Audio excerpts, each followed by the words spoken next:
Assalamualaikum warahmatullahi wabarakatuh. Waalaikumsalam warahmatullahi wabarakatuh. Bismillahirrahmanirrahim. Alhamdulillahirrabbilalamin. Ar-Rahmanirrahim. Puji dan bersyukur kita panjatkan kepada Allah Subhanahu wa taala karena berkat rahmat dan karunia-Nya kita semua bisa mulai podcast pada hari ini lagi. Dan juga tidak lupa salawat serta salam kita panjatkan kepada Nabi besar kita Nabi Muhammad sallallahu alaihi wasallam. Karena berkat perjuangan beliau, para sahabat dan para tabiin, Islam bisa sampai negeri ini. Jumpa lagi dengan kami, sahabat Al-Azhar. Insya Allah hari ini kita akan membahas terkait dengan pentingnya pendidikan Islam pada kehidupan modern. Maka dari itu, dari Masjid Agung Al-Azhar membangun peradaban Allah.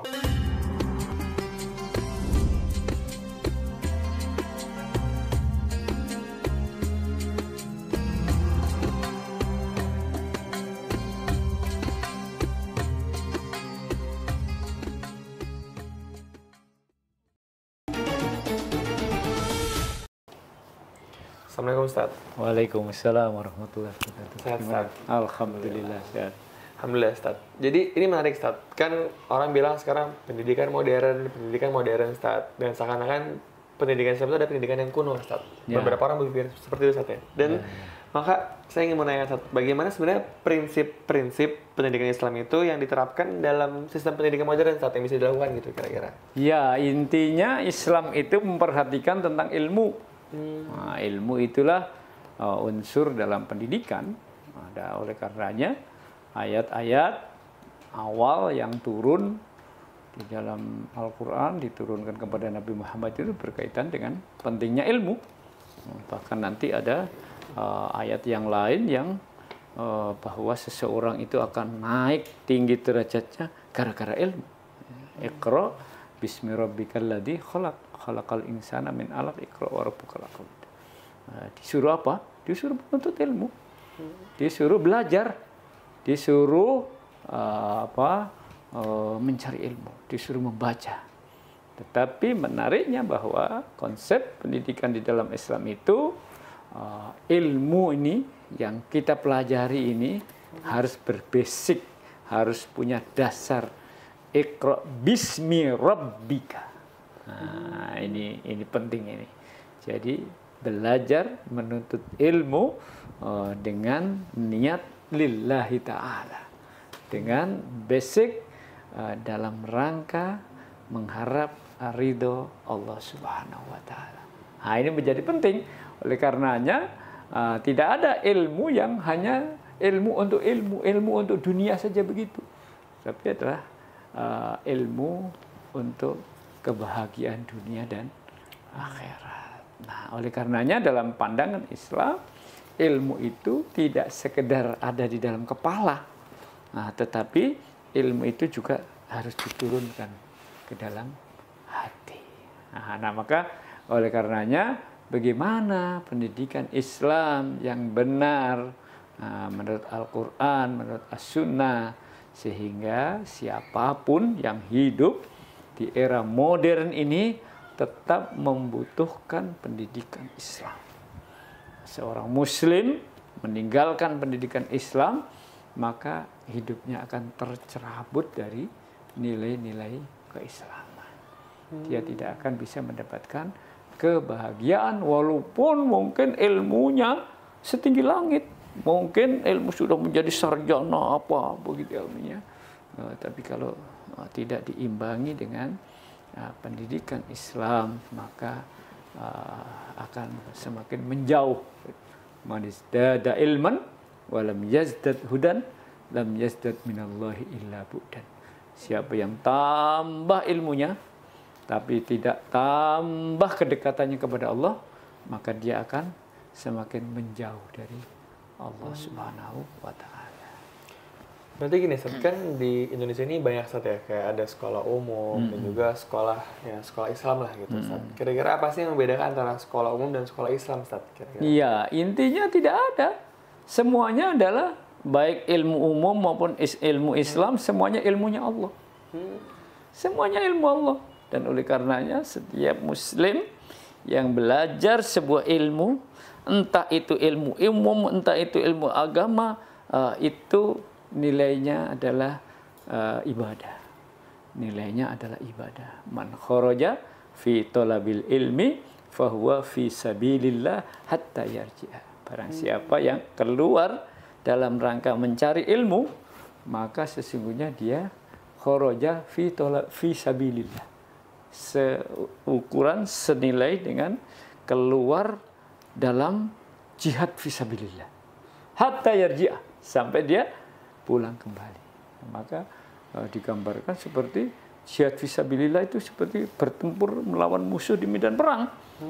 Sehingga andai kata bisa kembali pulang, maka menjadilah memperoleh kemenangan. Gitu. Andai kata gugur di medan perang dalam menuntut ilmu tadi, kemudian meninggal di tempat menuntut ilmu tadi, maka dia fisabilillah, dia mati sebagai syahid karena dalam menuntut ilmu. Nah, itu pandangan pendidikan dalam Islam. Jadi begitu agungnya nilai dalam menuntut ilmu itu. Maka tidak ada ini kalau belajar ilmu agama, inilah yang akan masuk surga.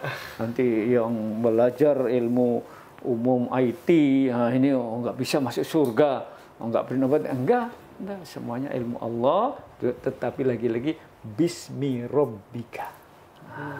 Menuntut ilmu lah, bacalah, carilah ilmu setinggi-tingginya, ilmu macam-macam ilmu Allah ini yang sangat luas ini, carilah itu.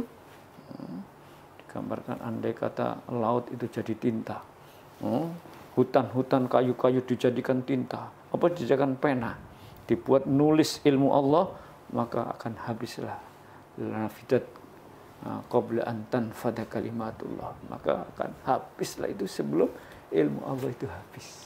Saking luasnya ilmu, carilah itu. Tapi mencari ilmu Allah itu entah umum, entah enggak umum, entah apa itu, ilmu Allah semua itu, entah di Indonesia, entah di Singapura, entah di Australia, entah di Saudi, entah di Mesir, entah di mana saja.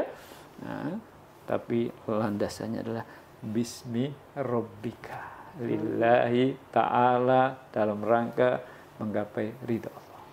Oh, berarti ini satu beda ilmu yang Islam dan bukan Islam adalah beda di niatnya satu ya? Beda pada mencari ilmu untuk apa? Mencari ini lillahi ta'ala. Oh, dan ini Ustaz kan di Indonesia ini kan sangat identik dengan pesantren Ustaz ya. Kan karena pendidikan Islam di Indonesia itu yang paling ramai adalah pesantren Ustaz. Kira-kira bagaimana sejarah Ustaz dan juga bagaimana tokoh-tokoh ini bisa sangat berperan Ustaz dalam pendidikan di Indonesia ini Ustaz? Iya, Pak. Iya, dan sampai sekarang pendidikan Islam yang disebut dengan pesantren ini masih terus bergeliat dan menjadi berkembang sangat pesat di Indonesia. Dan dalam sejarah awalnya pendidikan pesantren termasuk pendidikan sebelum dikenalkan dengan istilah sekolah dari Barat. Tapi kemudian yang paling awal adalah istilah pesantren. Ya, santri itu adalah talib, adalah pelajar, ya, pelajar yang menuntut ilmu kepada sang guru. Gurunya itu namanya kiai, ya, yang punya ilmu untuk mengajarkan kepada satu-satunya. Dan tempat pendidikan Islam yang paling tradisional dan sampai sekarang bisa berubah. Ada yang masih dalam tradisional, tetapi sudah banyak yang berubah menjadi modern.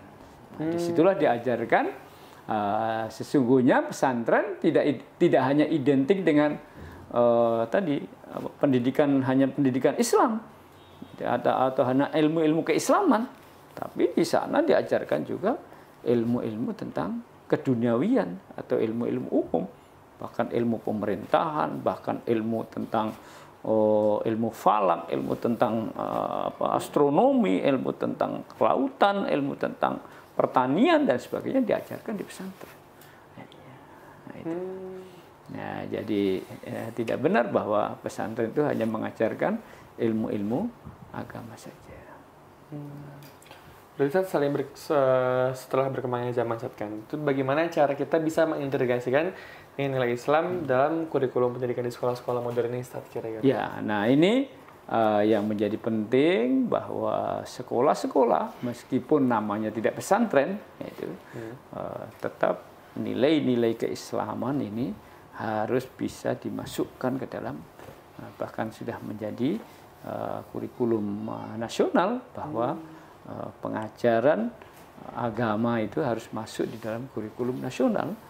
Tetapi bahwa pendidikan Islam itu tidak hanya berupa kurikulum yang diajarkan di jam-jam sekolah anak-anak, tetapi kan perlu pendidikan Islam ini selain ilmu berupa materi ya, pengetahuan tentang ilmu keislaman, tapi kan kemudian praktiknya.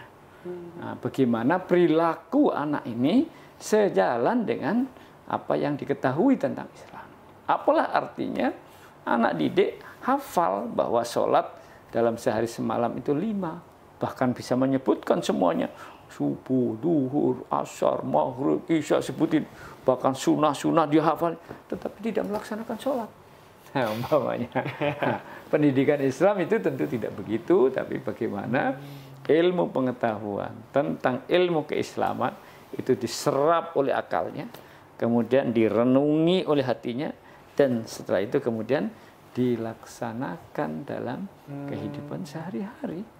Sehingga itu menjadi perilaku, menjadi kebiasaan, perilaku, menjadi apa yang disebut dengan adab. Nah, menjadi adab. Adabnya, perilakunya, kesehariannya itu adalah sejalan dengan pengetahuannya tentang Islam.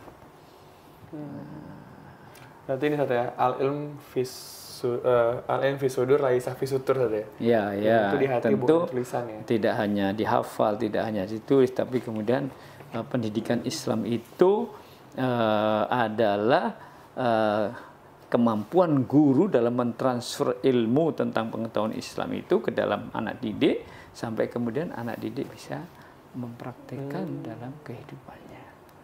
Maka tidak mudah itu. Tidak mudah itu. Bagaimana anak bisa membiasakan, nah itulah yang disebut dengan tarbiyah, melatihkan, dilatihkan. Setelah tarbiyah kemudian takdib, membiasakan. Membiasakan. Sampai kemudian menjadi kebutuhan. Nah, kalau sudah menjadi kebutuhan, itulah adab, itulah akhlak. Dan ini maka Rasulullah Sallallahu Alaihi Wasallam tugas paling besar kepada umat manusia ini adalah mengajarkan ini. Innama buistu mualliman. Sesungguhnya aku diutus untuk menjadi muallim. Apa itu muallim? Guru yang bisa mengajarkan nilai-nilai keislaman itu kepada umat manusia. Nah, terus berikutnya diikuti dengan innama buistu liutammima makarimal akhlak. Sesungguhnya kami diutus untuk menyempurnakan kemuliaan akhlak. Banyak masyarakat jahiliyah akhlaknya berantakan. Akhlaknya al-akhlak al-madhmumah, akhlaknya terhina, akhlaknya tercela. Tapi Rasulullah ditugasi untuk mendidik mereka, untuk mengajari mereka agar mempunyai al-akhlak al-mahmudah, liutammima makarimul akhlak, menyempurnakan akhlak itu. Dan Islam itu kan pernah menjadi yang menguasai dunia setelah ya, jadi puncak peradaban gitu. Yeah. Kira-kira adakah metode pengajaran efektif dari Islam itu sendiri yang bisa kita terapin sehingga bisa mencapai puncak itu lagi kira-kira? Ya, metode pengajaran atau metode belajar atau metode mendidik anak bisa berubah-ubah. Dari generasi ke generasi, dari zaman ke zaman bisa jadi bervariasi. Tetapi inti dari pendidikan Islam itu tidak lepas dari beberapa hal, prinsip-prinsip dasar daripada pendidikan Islam yang tidak boleh ditinggalkan. Umpamanya Yang pertama adalah pendidikan akidah. Ya, bagaimana menanamkan keimanan anak didik ini agar mereka punya tauhid, punya keimanan yang kokoh. Apa fungsinya? Dengan keimanan yang kokoh itu tidak mesti harus diawasi oleh manusia. Dilihat manusia, tidak dilihat manusia. Ada orang tuanya, ada gurunya, nggak ada orang tuanya, nggak ada gurunya. Karena keberhasilan menanamkan akidah yang kuat tadi, anak ini takut kepada Allah. Anak ini tidak mungkin mencuri, tidak mungkin berbuat ini. Karena ada orang, tidak ada orang, Allah melihatnya. Nah, ini kalau sudah berhasil dalam menanamkan akidah yang kuat. Nah, yang berikutnya kemudian ini pendidikan untuk berbakti kepada orang tua. Pendidikan wasainal insana biwalidayhi hamalathu ummuhu wahnan ala wahn. Kemudian diperintahkan untuk berbakti kepada orang tua. Bagaimana adab seorang anak kepada orang tua, pendidikan anak kepada orang tua. Selanjutnya pendidikan kepada sesama yang disebut dengan muamalat itu. Muamalat itu. Bagaimana adab anak kepada orang tua sudah. Kemudian anak kepada guru. Kemudian anak kepada murid sesama murid. Ya, nah ini seringkali di sekolah-sekolah tertentu terjadilah antara anak yang satu dengan yang lain kurang adab, bahkan biadab. Bahkan melecehkan, bahkan tengkar, bahkan ada tawuran, ada bullying dan lain sebagainya. Nah ini tidak diperbolehkan dan oleh karenanya perlu pendidikan akhlak ini. Ada adab bagaimana seharusnya berteman, bagaimana seharusnya berkata-kata, bagaimana seharusnya berperilaku. Nah, begitu seterusnya. Nanti dengan sesama saudara, dengan adab kepada kepada atasan kepada bawahan, bawahan kepada atasan dan begitu seterusnya. Sehingga berarti poin besarnya adalah bagaimana cara kita menyikapi kehidupan. Pertama, supaya kita takut terhadap Allah gitu. Jadi nggak berani berbuat buruk, berbuat negatif gitu. Dan juga bagaimana kita bisa adab kita pada orang tua gitu dan teman-teman. Maka Islam itu mengajarkan ilmu sosial yang tinggi berarti ya? Iya. Jadi ada berkaitan dengan hubungan seseorang kepada Allah. Efek dari hubungan seseorang hamba kepada Allah yang tinggi itu kemudian efeknya adalah mampu berkomunikasi dengan sesama hamba. Ketika berhasil hablum minallah, ya, berhasil berkomunikasi secara vertikal dalam bentuk ibadat kepada Allah, maka berikutnya seharusnya berhasil untuk melakukan komunikasi berhubungan hablum minannas. Hablum minannas, ya, berhubungan dengan sesama manusia. Nah, dengan begitu maka tidak ada seorang hamba memperbudak hamba yang lain. Seorang manusia memperbudak manusia yang lain, menghinakan satu dengan menjajah satu dengan yang lain. Nah, ini pendidikan dalam Islam agar antara satu orang dengan orang lain ini punya hak dan kewajiban yang setara dan tidak saling menghinakan. Dan ini Ustaz, kan yang menarik dalam Islam itu yang saya pahami kan tidak hanya belajar di sekolah Ustaz, tapi juga keluarga tuh punya kewajiban untuk mengajarkan Ustaz. Kira-kira bagaimana peran keluarga itu Ustaz? Pendidikan Islam, pendidikan karakter, pendidikan nilai, memasukkan nilai-nilai Islam ke dalam anak didik itu tidak selalu melalui kelas. Tidak selalu melalui pelajaran ilmu agama Islam. Iya itu ya. Itu ya. Tidak selalu melalui teks begitu. Tapi ada juga melalui contoh. Contoh di kelas, contoh di sekolah. Tapi juga ada pendidikan melalui rumah tangga. Bagaimana anak didik di sekolah diajar untuk berakhlak mulia, baik akhlaknya di sekolah, tapi kemudian sampai di rumah, ayah ibunya nggak jelas perilakunya. Maka jangan diharap atau susah untuk mengubah anak ini menjadi baik kalau kemudian orang tuanya sendiri tidak memberikan teladan pendidikan yang baik ini. Maka disitulah peran orang tua agar sinkron dengan sekolah ini tadi. Sudah disekolahkan di Al-Azhar begitu, tapi kemudian setelah pulang orang tuanya berantakan begitu. Mestinya orang tuanya menyesuaikan diri dengan pendidikan yang ada di Al-Azhar. Dan banyak kejadian-kejadian seperti itu. Ya, akhirnya orang tua juga bisa menyesuaikannya dan akhirnya berhasil anak itu. Nah, selain itu juga kan ada pendidikan lingkungan, ya pendidikan masyarakat. Itu selain itu juga pendidikan masyarakat. Di rumah mungkin sudah bagus, tapi di luar sana HP yang dipegang, ya isi konten yang dibuka, yang dibaca, pertemanan di tetangga, di masyarakat, ini anak-anak ini dengan siapa?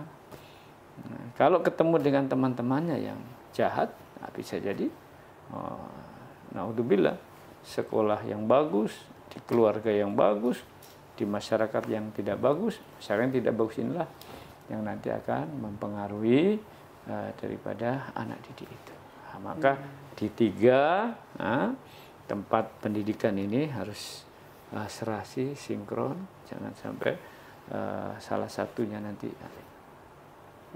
Berarti kan bagi orang tua itu tantangannya adalah bagaimana cara mendidik anak itu dengan karakter Islami, Ustaz. Karena kan mungkin yang dibingungnya adalah bagaimana caranya, dan juga karena sekarang tuh era digital modern, Ustaz ya. Ada tadi kan ada handphone, ada apa kan. Kita udah capek-capek ngajarin, katanya dia lebih berteman dengan handphone, terus dia melihat informasi tidak baik, gimana ketularan, Ustaz, kira-kira. Iya, pendidikan karakter, pendidikan Islam ini tidak cukup dengan kata-kata. Tapi juga perlu keteladanan, dan kemudian perlu latihan yang terus-menerus berkaitan dengan ibadah. Umpamanya anak kadang malas ibadah, malas sholat, malas ini. Nah, ini bagaimana orang tua sabar untuk mengingatkan lagi. Begitu pula yang ada di HP-nya.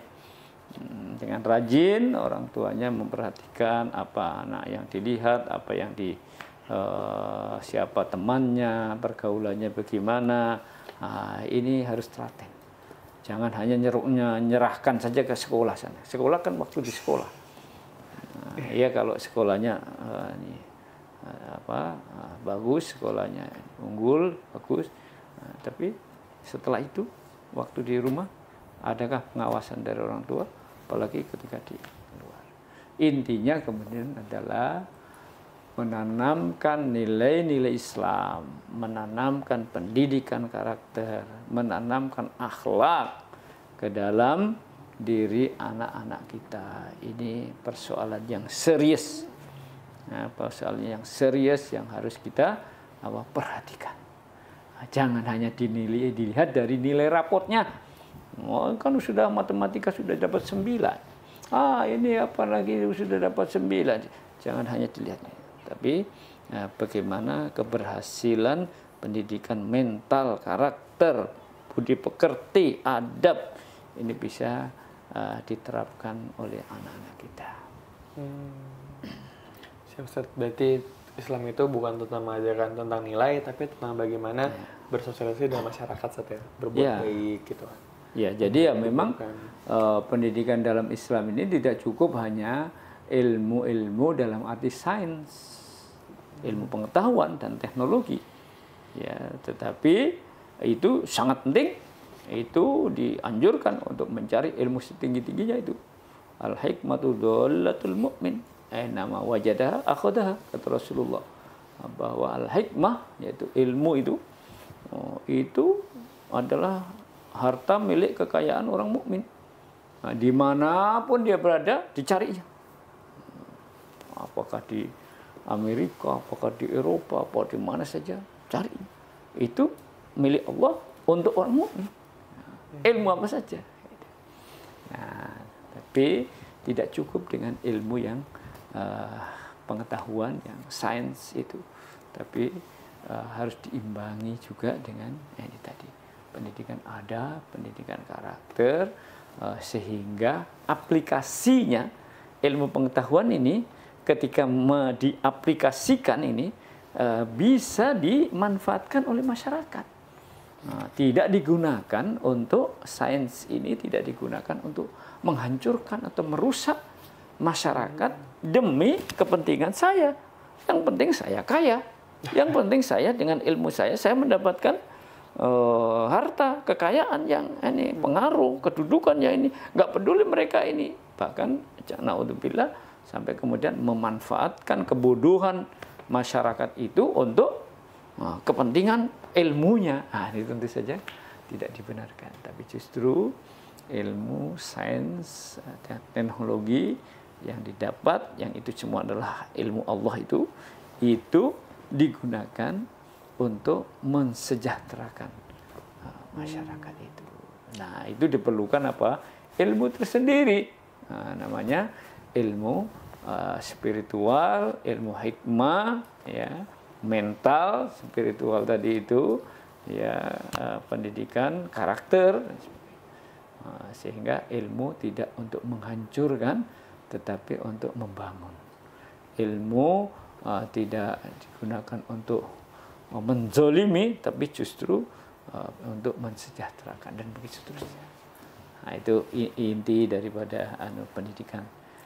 Jadi pendidikan Islam itu menyatu di dalamnya apa yang disebut dengan ulul albab. Apa itu ulul albab? Yaitu yang menggabungkan antara pikir dan zikir. Pikir dan zikir. Di satu sisi sainsnya itu pikir, ilmu pengetahuan, belajar yang penting. Tapi kemudian zikir. Ingat bahwa ilmu itu milik Allah. Maka setiap ilmu yang saya dapatkan haruslah saya manfaatkan untuk kepentingan-kepentingan umum yang diridhoi oleh Allah. Jangan pernah ada ilmu pengetahuan saya peroleh, tapi nanti saya manfaatkan untuk merusak masyarakat ini yang kemudian dimurkai oleh Allah. Nah, itulah manusia yang disebut dengan ulul albab. Manusia yang berpikir sekaligus berzikir. Ingat kepada Allah, dan kemudian semakin tambah ilmunya. Subhanaka ma khalaqta hadza batila.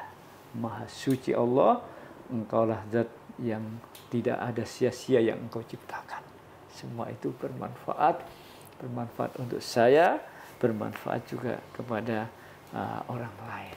Nah, ini pandangan tentang ilmu dalam Islam.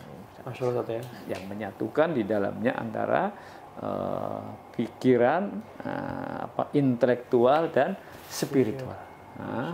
Antara intelektual, semakin tambah ilmunya, semakin khusyuk ibadahnya kepada Allah. Jangan sebaliknya. Yang khusyuk ibadahnya, ilmunya kosong.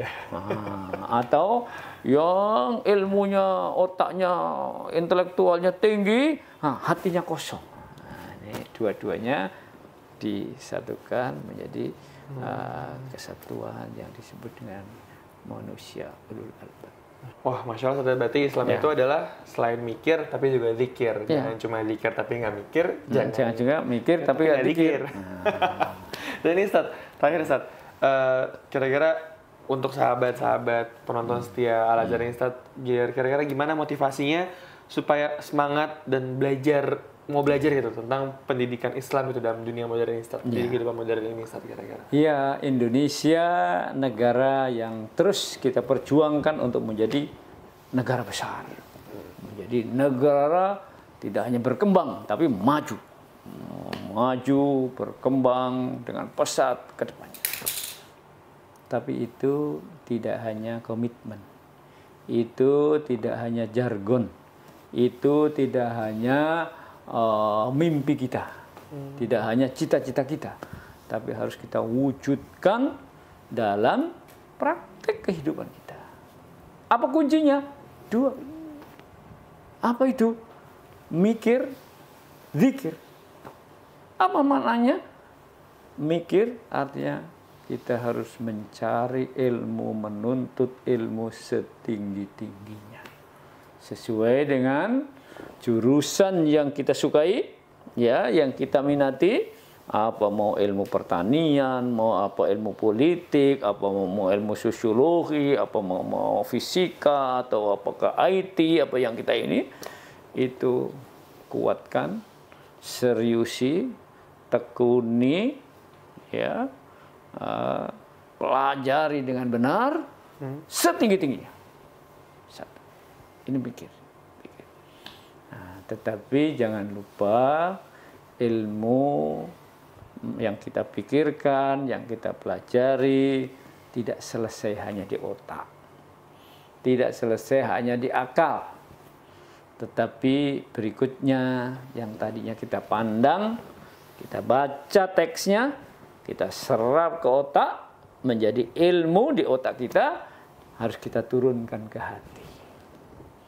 Kita turunkan ke hati dalam bentuk tadabbur, dalam bentuk perenungan, dalam bentuk zikir itu. Alhamdulillah saya dapat ilmu. Nikmat sekali, dari dulu nggak bisa menjadi bisa. Dulu nggak tahu menjadi tahu. Nikmat rasanya punya ilmu itu.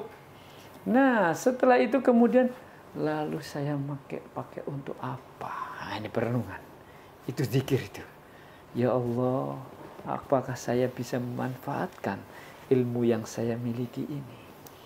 Apakah yang saya miliki ini akan membahagiakan saya dan keluarga dan orang lain, ataukah malah menyusahkan saya? Tidak, harus membahagiakan kami semuanya. Renungan. Bagaimana caranya? Bagaimana sih? Ya Allah, berikanlah. Maka kemudian ada ikhtiar. Ada kemudian apa? Ikhtiar. Ada 2 model ikhtiar itu. Ikhtiar jasadi dan kemudian ikhtiar rohani. Ikhtiar rohani adalah doa. Mengharap kepada Allah agar dimudahkan dalam mempraktikkan ilmu yang sudah miliki itu. Dalam bentuk pekerjaan. Kemudian yang kedua, ikhtiar jasadi. Pekerjaan. Dipraktikkan dalam kerja apa? Dalam kerja apa? Terkait dengan ilmu saya ini, terkait dengan IT ini. Saya kerjakan di acara podcast ini, bapaknya. Di sini. Dengan harapan ini mendapatkan kemanfaatan untuk banyak orang. Nah ini zikir kita. Supaya apa yang kita raih ini mendapatkan ridho dari Allah Subhanahu wa Ta'ala. Ikhlas dan kemudian ridho dari Allah untuk kemudian bisa dimanfaatkan oleh banyak. Jadi 2 hal ini selalu dalam rangka membangun atau memajukan bangsa ini. Jangan lupa, 1, terus menerus berupaya bekerja, berpikir keras, ya, kemudian berzikir keras, dan kemudian bekerja keras. Insya Allah hasilnya akan maksimal, membawa kemajuan semua. Kita maju, keluarga maju, masyarakat maju, dan insya Allah bangsa pun akan maju. Ekonomi maju, Ustaz, ya? Ya, maju dalam berbagai bidangnya. Dalam bidang ekonomi, dalam bidang sosial, dalam bidang dan sebagainya. Siap, Ustaz. Syukran, Ustaz. Afwan. Makasih kepada seluruh sahabat Al-Azhar yang sudah menonton video ini sampai habis. Jangan lupa like, subscribe, dan juga share video ini. Insya Allah menjadi amal jariah bagi kita semua. Maka dari itu jangan lupa mikir dan juga zikir, dan mari kita tutup dengan doa kafaratul majelis. Subhanakallahumma bihamdika asyhadu an la ilaha illa anta astaghfiruka wa atubu ilaik, dari Masjid Teguh Al Azhar, membangun peradaban. Allahu Akbar. Wassalamualaikum warahmatullahi wabarakatuh.